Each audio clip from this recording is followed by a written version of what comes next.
Sepak bola Indonesia berduka buntut kerusuhan di Stadion Kanjuruhan Malang selepas laga Arema FC versus Persebaya Surabaya pada Sabtu 1 Oktober 2022 malam. Data yang dihimpun Tribunnews hingga Minggu 2 Oktober 2022 dini hari, korban yang mayoritas merupakan supporter Arema FC jumlahnya mencapai puluhan orang. Untuk korban meninggal, kabarnya kini berada di Rumah Sakit Kepanjen, Kabupaten Malang, di antaranya di RSUD Kanjuruhan dan Rumah Sakit Wafa Husada. Namun hingga kini belum ada info resmi perihal identitas para korban. Tidak hanya Aremania yang tewas, bahkan kabarnya juga ada personil keamanan yang juga menjadi korban.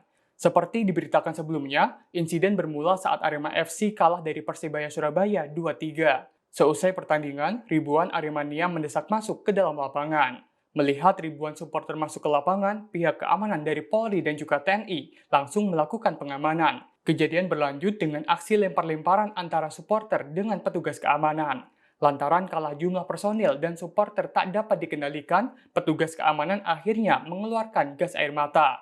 Ada pula gas air mata yang mengarah ke tribun, sehingga membuat supporter panik dan berusaha menyelamatkan diri. Lantaran berdesak-desakan untuk menyelamatkan diri, banyak supporter baik pria maupun wanita yang jatuh dan terinjak-injak. Banyak juga supporter yang mengalami sesak napas hingga akhirnya jatuh dan tak sadarkan diri.